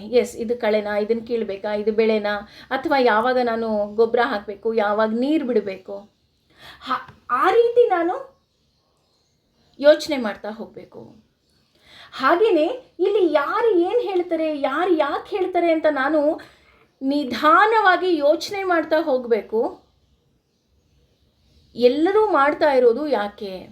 ನಾನು ಆಗಲೇ ಹೇಳಿದ ಹಾಗೆ, ಸತ್ಯದ ಮೂಲವನ್ನು ನಾವು ತಿಳಿದಾಗ, ವೇದವನ್ನು ತಿಳಿದಾಗ ನಮಗೆ ತಿಳಿತಾ ಹೋಗುತ್ತೆ, ಇದು ಯಾವುದೇ ರೀತಿಯಾದಂತಹ ಶಾಖೆಗಳಿದ್ದರೂ ಸಹ ಎಲ್ಲ ಹೇಳ್ತಾ ಇರೋದು ನನ್ನ ಕರ್ಮದವನ್ನೇ. ಇಲ್ಲಿ ಯಾವುದೇ ವೇದ ಇರ್ಬೋದು, ಅಥವಾ ಯಾವುದೇ ಉಪನಿಷತ್ತುಗಳಿರ್ಬೋದು, ಅಥವಾ ಯಾವುದೇ ಅವತಾರ ಇರ್ಬೋದು, ಯಾವ ಅವತಾರದಲ್ಲೂ ಸಹ ಭಗವಂತ ನೀನು ಕೂತಲ್ಲೇ ನಿನಗೆ ಊಟ ಬರುತ್ತೆ ಅಂತ ಎಲ್ಲೂ ಹೇಳಿಲ್ಲ. ಹೇಳಿದಾರಾ? ಅದನ್ನೇ ಕೃಷ್ಣ ಇಲ್ಲಿ ಗುರುವಾಗಿ ನಿಂತು ಹೇಳ್ತಾ ಇದ್ದಾನೆ, ನೀನು ನಿನ್ನ ಕರ್ಮವನ್ನು ಮಾಡು. ಯಾವ ರೀತಿ ಕರ್ಮವನ್ನು ಮಾಡು? ಯಾವುದೇ ರೀತಿಯಾದಂತಹ ಅಪೇಕ್ಷೆಗಳಿಲ್ಲದೆ. ಅದೇ ರೀತಿ ಕೆಲವರು ಹೇಳೋ ಪ್ರಕಾರ ವೇದ ಇರೋದು ಪೂಜೆಗೆ, ಪುನಸ್ಕಾರಕ್ಕೆ, ಈ ರೀತಿ ಶಾಸ್ತ್ರಗಳಿದೆ, ಈ ರೀತಿ ಸಂಪ್ರದಾಯಗಳಿದೆ, ಈ ರೀತಿನೇ ಮಾಡಬೇಕು. ಇಲ್ಲ, ಭಗವಂತ ನಿಮಗೆಲ್ಲೂ ಹೇಳಿಲ್ಲ ನೀನು ಹೀಗೇ ಇರಬೇಕು, ಹೀಗೇ ಮಾಡಬೇಕು. ಕೆಲವರ ಮನೆಯಲ್ಲಿ ಅವ್ರದ್ದೇ ಆದ ಒಂದು ಆಚಾರ ವಿಚಾರ ಮೂಡಿಸ್ಕೊಂಬಂದ್ಬಿಟ್ಟಿರ್ತಾರೆ. ಹೇಗೆ ಅಂತ ಅಂದರೆ, ಡೈಲಿ ಭಗವಂತನಿಗೆ 1 ಸ್ಪೂನು ಸಕ್ಕರೆ ಮತ್ತು ಕಡಲೆ ಹಾಕ್ಬಿಟ್ಟು ನೈವೇದ್ಯ ಮಾಡೋದು, ಅಥವಾ ಒಂದು ಕಲ್ಲು ಸಕ್ಕರೆ ಪೀಸನ್ನು ಇಟ್ಬಿಟ್ಟು ನೈವೇದ್ಯ ಮಾಡೋದು. ಬೇರೆ ಏನೂ ನೈವೇದ್ಯನೇ ಮಾಡಲ್ಲ. ಅವರಿಗೆ ಕೇಳಿದಾಗ, ಯಾಕೆ ನೀವು ಈ ರೀತಿ ಅದನ್ನೇ ಇಟ್ಬಿಟ್ಟು ಮಾಡ್ತೀರಾ ಅಂದರೆ, ಸಂಪ್ರದಾಯ ಶಾಸ್ತ್ರ ಅಂತ ಅಂದ್ಬಿಡ್ತಾರೆ ವಿನಃ ಬೇರೆ ಯೋಚನೆಗಳನ್ನು ಅವರ ಮಾತನ್ನು ನಮಗೆ ಕೇಳಿದಾಗ ಗೊತ್ತಾಗುತ್ತೆ. ಇವತ್ತು ಕಲ್ಸಕ್ಕರೆ ನೈವೇದ್ಯ ಮಾಡಿದೆ ಭಗವಂತನಿಗೆ, ಇನ್ಯಾವತ್ತೂ ಇನ್ನೇನೋ ನೈವೇದ್ಯ ಮಾಡಿದಾಗ ಭಗವಂತ ನನ್ನ ಮೇಲೆ ಕೋಪ ಮಾಡ್ಕೊಂಡ್ಬಿಡ್ತಾನೇನೋ. ಉದಾಹರಣೆ, ಏಕಾದಶಿ ವ್ರತವನ್ನು ಮಾಡಿ ಅಂತ ಅಂದರೆ, ಅಯ್ಯೋ ಇಲ್ಲ, ಏಕಾದಶಿ ವ್ರತವನ್ನು ನಾನೇನಾದರೂ ಪೂಜೆಯನ್ನು ಶುರು ಮಾಡಿದ್ರೆ ಮಧ್ಯೆ ಬಿಟ್ಬಿಟ್ರೆ ಭಗವಂತ ಕೋಪ ಮಾಡ್ಕೊಂಡ್ಬಿಡ್ತಾನೇನೋ. ಇಲ್ಲ, ಭಗವಂತ ಯಾವ ವಿಷಯಕ್ಕೂ ಸಹ ಕೋಪ ಮಾಡ್ಕೊಳ್ಳೋದಿಲ್ಲ. ಏನು ವಿಷಯಕ್ಕೂ ಸಹ ನಾವು ಮಕ್ಕಳ ಮೇಲೆ ಕೋಪ ಮಾಡ್ಕೊಳ್ತೀವ? ಮಕ್ಕಳು ಏನೇ ತಪ್ಪು ಮಾಡಿದ್ರು ಕ್ಷಮಿಸ್ತೀವಿ ಅಲ್ವಾ? ಹಾಗಿರ್ಬೇಕಾದ್ರೆ ಭಗವಂತ ನಮ್ಮ ತಂದೆ, ನಮಗೆ ಹೇಗೆ ಆತ ನಮ್ಮ ಮೇಲೆ ಕೋಪ ಮಾಡ್ಕೊಳ್ಳೋದಕ್ಕೆ ಸಾಧ್ಯ? ಹಾಗಾಗಿ ಎಲ್ಲೂ ಶಾಸ್ತ್ರಗಳಲ್ಲಿ ನೀನು ಇದೇ ನೈವೇದ್ಯ ಮಾಡು, ಅದೇ ನೈವೇದ್ಯ ಮಾಡು, ನೀನು ಹೀಗೇ ಇರು, ಹಾಗೇ ಇರು. ರಾಮಾಯಣ ಪ್ರವಚನ ಮಾಡಬೇಕಾದ್ರೆ ಒಂದು ವಿಷಯ ಬಂದಿತ್ತು. ಪಿತೃತರ್ಪಣ ಕೊಡಬೇಕಾದ್ರೆ ರಾಮ ಬೋರೆಹಣ್ಣು ಮತ್ತು ಬೀಜವನ್ನು ಉಪಯೋಗಿಸಿ ಅವನು ತರ್ಪಣವನ್ನು ಕೊಡ್ತಾನೆ. ಯಾಕೆ ಅಂದರೆ ಅವನು ತಿನ್ನುತ್ತಿದ್ದ ಆಹಾರ ಪದ್ಧತಿಯಲ್ಲೇ ಅವನು ತರ್ಪಣವನ್ನೇ ಕೊಡ್ತಾನಂತೆ. ಏಕೆಂದರೆ ಶಾಸ್ತ್ರ ಹೇಳುತ್ತಂತೆ ನೀನು ಏನು ಉಪಯೋಗಿಸ್ತೀಯ ಅದರಲ್ಲೇ ತರ್ಪಣವನ್ನು ಕೊಡು ಅಂತ. ಹಾಗೆ ಇಲ್ಲೂ ಸಹ ಅಷ್ಟೇ, ಭಗವಂತ ಎಲ್ಲೂ ನೀನು ಇದೇ ರೀತಿ ಇರು ಅಂತ ಹೇಳಿಲ್ಲ, ಆದರೆ ನನ್ನ ನೀನು ಪ್ರೀತಿಸು ಅಂತ ಮಾತ್ರ, ಅಂದರೆ ಭಾಗವತ ಧರ್ಮವನ್ನು ಅನುಸರಿಸು ಅಂತ ಹೇಳಿದನೇ ವಿನಃ ಅದು ಬಿಟ್ಟು ಇನ್ನೆಲ್ಲೂ ನೀನು ನನ್ನನ್ನು ಹೀಗೇ ಮಾಡಬೇಕು ಹಾಗೇ ಮಾಡಬೇಕು ಅಂತ ಎಲ್ಲೂ ಸಹ ಹೇಳಿಲ್ಲ. ಹಾಗೆಯೇ ಈ ರೀತಿ ಯಾರೆಲ್ಲ ಹೇಳ್ತಾ ಹೋಗ್ತಾರೆ ಅದನ್ನು ವಿಪರ್ಯಾಸ ಅಂತ ಒಂದು ಪದವನ್ನು ಉಪಯೋಗಿಸ್ತಾ ಇದ್ದಾರೆ. ಅಯ್ಯೋ ನೀನಿನ್ನೂ ನನ್ನನ್ನು ತಿಳಿದಿಲ್ವಲ್ಲ, ಪಾಪ ಕೃಷ್ಣನಿಗೆ ಬೇಜಾರಾಗ್ತಾ ಇದೆ, ನನ್ನನ್ನು ತಿಳ್ಕೊಂಡಿಲ್ಲ, ನೀನು ಪೂಜೆ ಮಾಡ್ತಾ ಇದೆಯಾ, ಪುನಸ್ಕಾರ ಮಾಡ್ತಾ ಇದೆಯಾ, ನೀನು ಇದನ್ನು ಒಂದು ಪರಿವಾರವಾಗಿ ನೀನು ಸ್ವೀಕಾರ ಮಾಡು. ಅದಕ್ಕೇ ಮೊದಲಿಂದನೂ ಹೇಳ್ಕೊಂಡ್ಬಂದಿರೋದೆ ವಸುದೈವ ಕುಟುಂಬ. ಹಾಗಾಗಿ ನಾವು ಆ ವಸುದೈವ ಕುಟುಂಬದಲ್ಲಿ ನಾವಿದ್ದು ಎಲ್ಲರೂ ಸಹ ಪರಿವಾರ ಅಂತ ನಾವು ಸ್ವೀಕಾರ ಮಾಡಿದಾಗ ಭಗವಂತ ನಮ್ಮನ್ನು ಇನ್ನಷ್ಟು ಆಸೆ ಪಡ್ತಾ ಹೋಗ್ತಾನೆ. ಇದು 42ನೇ ಶ್ಲೋಕದಲ್ಲಿ ಹೇಳ್ತಾ ಹೋದರೆ 43ನೇ ಶ್ಲೋಕದಲ್ಲಿ ಕಾಮಾತ್ಮಾನ ಅಂತ ಇಲ್ಲಿ ಹೇಳ್ತಾ ಹೋಗ್ತಾನೆ. ಕಾಮಾತ್ಮಾನ ಅಂದರೆ ಏನಪ್ಪ ಅಂತ ನಾವೇನಾದ್ರು ನೋಡೋದಾದರೆ, ಕೆಲವರು ಆಸೆಗೋಸ್ಕರ, ಹಣದ ಆಸೆಗೋಸ್ಕರ ನೀವು ಪೂಜೆ ಪುನಸ್ಕಾರಗಳನ್ನು ಮಾಡ್ತೀರಾ. ಉದಾಹರಣೆ, ಯಾರೋ ಒಬ್ಬರು ದೇವಸ್ಥಾನಕ್ಕೆ ಹೋದರೆ ಪರಿಹಾರ ಸಿಕ್ಕುತ್ತೆ ಅಂತ ಹೋದರೆ ಇನ್ನೊಬ್ಬರು ಅಲ್ಲಿ ನನ್ನ ಬಿಸ್ನೆಸ್ ಪಾರ್ಟ್ನರ್ ಕೂಡ ಬರ್ತಾನೆ, ಅವನ ಜೊತೆ ಬಿಸ್ನೆಸ್ ಮಾತಾಡ್ಬೋದು ಅಂತ ಹೋಗ್ತಾರೆ. ಇನ್ನು ಕೆಲವರು ಹುಡುಗಿಯ ಆಸೆ ಅಲ್ವಾ, ಅಥವಾ ಹುಡುಗನ ಆಸೆ, ನನ್ನ ಹುಡುಗ ಬರ್ತಾನೆ ನೋಡ್ಬೋದು, ನನ್ನ ಹುಡುಗಿ ಬರ್ತಾಳೆ ನೋಡ್ಬೋದು. ಇನ್ನೂ ಹೇಳಬೇಕು ಅಂತ ಅಂದರೆ ಯಾರೂ ಸಹ ನಾವು ಅದರ ಮೂಲವನ್ನೇ ನಾವು ತಿಳ್ಕೊಳ್ಳೋದಿಲ್ಲ. ವೇದದ ಮೂಲ ಇರ್ಬೋದು, ಭಗವಂತನ ಮೂಲ ಇರ್ಬೋದು, ನಾವು ತಿಳ್ಕೊಳ್ಳೋ ಪ್ರಯತ್ನನೇ ಮಾಡೋದಿಲ್ಲ. ಭಗವಂತನ ಮೂಲ ಏನು ಅಂತ ನಾವೇನಾದ್ರು ನೋಡೋದಾದರೆ, ಎಲ್ಲರೂ ಸಹ ಈ ಪೂಜೆ ಮಾಡಿದ್ರೆ ನಿಮಗೆ ನಿಮ್ಮ ಆಸೆಗಳು ನೆರವೇರುತ್ತೆ. ಎಸ್, ನೀವಿವತ್ತು ಸತ್ಯನಾರಾಯಣ ಸ್ವಾಮಿ ಪೂಜೆ ಮಾಡಿದ್ದೀರಾ, ಓ ಮಗ ವಯಸ್ಸಿಗೆ ಬಂದುಬಿಟ್ಟಿದ್ದಾನಾ, ಎಸ್ ನಿಮ್ಗೆ ಒಳ್ಳೆ ಹುಡುಗಿ ಸಿಗ್ತಾಳೆ, ಒಳ್ಳೆ ಸೊಸೆ ಬರ್ತಾಳೆ, ಓ ನೀನು ಎಕ್ಸಾಮ್ ಬರೀತಿದ್ಯಾ ಪುಟ, ನಿನ್ನ ಎಕ್ಸಾಮಲ್ಲಿ ಫಸ್ಟ್ ಕ್ಲಾಸ್ ಬರ್ತೀಯಾ, ಓ ಮದುವೆ ಆದಮೇಲೆ ಪೂಜೆ ಮಾಡಿಸ್ತಾ ಇದ್ದೀರಾ, ನಿಮಗೆ ಒಳ್ಳೆ ಸಂತಾನ ಆಗಲಿ. ಈ ರೀತಿಯಾದಂತಹ ಆಶೀರ್ವಾದಗಳನ್ನು ಅಥವಾ ಈ ರೀತಿಯಾದಂತಹ ಮಾತನ್ನೇ ಕೇಳಿದ್ದೇವೆ ವಿನಃ ಯಾರೂ ಸಹ ನೀವು ಪೂಜೆಯನ್ನು ಮಾಡಿದ್ದೀರಾ ಅಥವಾ ದೇವಸ್ಥಾನಕ್ಕೆ ಬಂದಿದ್ದೀರಾ ನಿಮಗೆ ಸ್ವರ್ಗ ಪ್ರಾಪ್ತಿಯಾಗುತ್ತೆ ಅಂತ ಹೇಳಿದಾರಾ? ಯೋಚನೆ ಮಾಡಿ. ಅಂದರೆ ಇದರ ಅರ್ಥ, ವೇದದ ಮೂಲ ಏನಪ್ಪ ಅಂತ ಅಂದರೆ ಸ್ವರ್ಗ ಪ್ರಾಪ್ತಿ. ಭಗವಂತ ಏನು ಹೇಳ್ತಾ ಇದ್ದಾನೆ, ನೀನು ನನ್ನನ್ನು ಪ್ರೀತಿಸು, ನೀನು ಪೂಜೆ ಮಾಡು, ನೀನು ಪುನಸ್ಕಾರ ಮಾಡು, ನೀನು ಅಷ್ಟೊಂದು ಅಡುಗೆಯನ್ನು ಮಾಡಿ ನೈವೇದ್ಯ ಮಾಡು, ನಾನು ಹೇಳ್ತಾನೇ ಇಲ್ಲ ನಿನಗೆ. ನೀನು ನನ್ನನ್ನು ಪ್ರೀತಿಸು, ನೀನು ನನ್ನನ್ನು ಇಷ್ಟಪಟ್ಟರೆ ನಾನು ನಿನಗೆ ಮುಕ್ತಿಯನ್ನು ಕೊಡ್ತೀನಿ. ಎಷ್ಟು ಸುಲಭವಾಗಿ ಹೇಳ್ತಾ ಇದ್ದಾನಲ್ವಾ. ಅಷ್ಟೇ ಅಲ್ಲ, ಕೆಲವರು ಪಾರಾಯಣ ಮಾಡಲಿಕ್ಕೆ ಹೋಗ್ತಾರೆ.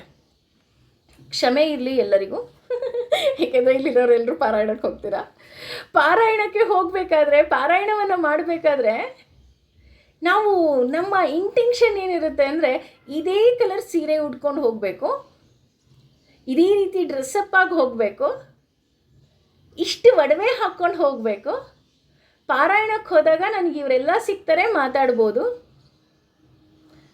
ಅಥವಾ ನಿಮ್ಮ ಗ್ರೂಪ್ಸಲ್ಲಿ ಮೆಸೇಜಸ್ ಬರುತ್ತೆ, yes today we are having a parayana, please wear red saree and white pearl chain, bring Lalita Sahasranama book ಅಥವಾ ವಿಷ್ಣು ಸಹಸ್ರನಾಮ ಬುಕ್ ಅಂತ ಹಾಕಿರ್ತಾರೆ ವಿನಃ ಯಾರಾದರೂ ಮನಸ್ಸಿನಲ್ಲಿ ಭಗವಂತನ ಕರ್ಕೊಂಬನ್ನಿ ಅಂತ ಗ್ರೂಪಲ್ಲಿ ಮೆಸೇಜ್ ಹಾಕಿದಾರಾ?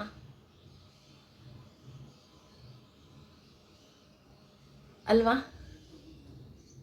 ನೋಡಿ, ಅಂದರೆ ನಾವು ತುಂಬ ಕಷ್ಟ ಅಂದ್ಕೊಂಡ್ಬಿಟ್ಟಿದ್ದೀವಿ ಭಗವಂತನನ್ನು ಪ್ರೀತಿಸೋದು, ಅಥವಾ ಭಗವಂತ ನಮ್ಮನ್ನು ಅರ್ಥ ಮಾಡ್ಕೊಳ್ಳೋದು. ಭಗವಂತ ನಮ್ಮನ್ನು ಅರ್ಥ ಮಾಡ್ಕೊಂಡಿದ್ದಾನೆ, ನಾವೇ ಅವನನ್ನು ಅರ್ಥ ಮಾಡ್ಕೊಳ್ತಾ ಇಲ್ಲ. ಯಾಕೆ ಪಾರಾಯಣವನ್ನು ಮಾಡ್ತಾ ಇದೀಯಾ? ಭಗವಂತ ನನ್ನನ್ನು ಪ್ರೀತಿಸಬೇಕು, ಅದರ ಮೂಲ ಭಗವಂತ ಸತ್ಯ. ಹಾಗಾಗಿ ನಾನು ಆ ಸತ್ಯದ ದಾರಿಯಲ್ಲಿ ಹೋದಾಗ, ಧರ್ಮ ಮಾರ್ಗದಲ್ಲಿ ನನಗೆ ನಡೆದಾಗ ಭಗವಂತ ಮುಕ್ತಿಯನ್ನು ಕೊಡ್ತಾನೆ. ಮುಕ್ತಿ ಕೊಟ್ಟಾಗ ನಾನು ಭಗವಂತನನ್ನು ಸೇರಬಹುದು. ಹೇಗೆ ಪ್ರಾಯಕ್ಕೆ ಬಂದಿರೋ ಹುಡುಗಿ ಒಬ್ಬ ಹುಡುಗನನ್ನು ಪ್ರೀತಿ ಮಾಡ್ತಾಳೆ, ಪ್ರೀತಿ ಮಾಡಿ ಅವನನ್ನೇ ಮದುವೆ ಆಗಬೇಕು ಅಂತ ಇಷ್ಟಪಡ್ತಾಳೆ. ಮನೆಯಲ್ಲೆಲ್ಲ ಫೈಟ್ ಮಾಡಿ ಮದುವೆ ಯಾಕೆ ಆಗ್ತಿದ್ಯಾ ಅಂದರೆ, ನಾನು ಗಂಡನ ಮನೆಗೆ ಹೋಗ್ಬೋದು, ಅವನ ಜೊತೆ ಇರ್ಬೋದು ಅಂತ ಎಷ್ಟು ಆಸೆ ಪಡ್ತಾಳಲ್ವಾ? ಅಥವಾ ಹುಡುಗನೂ ಸಹ ಅದೇ ರೀತಿ ಆಸೆ ಪಡ್ತಾನೆ. ಅದೇ ರೀತಿ ಒಬ್ಬ ಚಿಕ್ಕ ಹುಡುಗ ಅವನು ಆಸೆ ಪಟ್ಟ ಅಂದ ತಕ್ಷಣವೇ, ಅಥವಾ ಆ ಹುಡುಗಿ ಆಸೆ ಪಟ್ಲು ಅಂದ ತಕ್ಷಣವೇ ನಾನು ಜೊತೆಗಿರಬಹುದು ಅನ್ನೋ ಒಂದೇ ಒಂದು ಆಸೆಯಿಂದ ಅವಳು ಇಷ್ಟೊಂದು ಸಮಾಜವನ್ನು ಎದುರಿಸುವ ಹುಡುಗಿ ಅಥವಾ ಹುಡುಗ, ನಮ್ಮೆಲ್ಲರಿಗೂ ಜ್ಞಾನ ಇದೆ. ನಾನು ಪಾರಾಯಣ ಮಾಡಿದಾಗ ಭಗವಂತನನ್ನು ಸೇರ್ಬೋದು ಅಂತ ನಾವು ಯಾಕೆ ಯೋಚನೆ ಮಾಡೋದಿಲ್ಲ? ನಾನು ಭಗವಂತನನ್ನು ಪ್ರೀತಿಸ್ತಾ ಇದ್ದೀನಿ, ಎಸ್, ನನಗೆ ತುಂಬ ಇಷ್ಟ. ಯಾವಾಗ ನಾನು ಭಗವಂತನನ್ನು ನೋಡ್ಬೋದು? ಧರ್ಮ ಮಾರ್ಗದಲ್ಲಿ ಹೋದಾಗ, ಕರ್ಮ ಮಾರ್ಗದಲ್ಲಿ ಹೋದಾಗ, ಆ ರೀತಿ ನಾನು ಹೋದಾಗ, ಪಾರಾಯಣವನ್ನು ಮಾಡಿದಾಗ. ಪಾರಾಯಣ ಈಸ್ ಆಲ್ಸೋ ಒಂದು ರೂಟ್, ಅದು ಭಗವಂತನನ್ನು ನೋಡೋದಕ್ಕೆ. ಹಾಗಾಗಿ ನಾನು ಪಾರಾಯಣ ಮಾಡ್ತಾ ಇದ್ದೀನಿ, ಭಗವಂತನ ಆ ಅರ್ಥವನ್ನು ನಾನು ಅರ್ಥೈಸ್ಕೊಳ್ತೀನಿ. ಆ ರೀತಿ ಅರ್ಥೈಸ್ಕೊಂಡು ನಾನು ಪಾರಾಯಣವನ್ನು ಮಾಡ್ತೀನಿ, ಭಗವಂತ ನನಗೆ ಫಲವನ್ನು ಕೊಡ್ತಾನೆ. ಎಷ್ಟು ದೊಡ್ಡ ವಿಷಯ, ಎಷ್ಟು ಸುಲಭವಾಗಿ ನಾವು ಅರ್ಥ ಮಾಡ್ಕೋಬಹುದು. ಹಾಗಾಗಿ ನೀವು ಪಾರಾಯಣವನ್ನು ಮಾಡ್ತಿದ್ರೆ ಯಾವುದೋ ಒಂದು ಭಗವಂತನ ನಾಮಸ್ಮರಣೆ ಮಾಡ್ತಾ ಇದ್ದೀರಾ. ಉದಾಹರಣೆ, ವಿಷ್ಣು ಸಹಸ್ರನಾಮ ಇರ್ಬೋದು, ಭಗವದ್ಗೀತೆ ಇರ್ಬೋದು, ಅಥವಾ ಲಲಿತಾ ಸಹಸ್ರನಾಮ ಇರ್ಬೋದು. ಅದರ ಅರ್ಥ ಏನು? ಆ ಅರ್ಥದಲ್ಲಿ ಏನಿದೆ? ನಾನು ಓದೋದ್ರಿಂದ ನನಗೇನು ಸಿಕ್ಕುತ್ತೆ?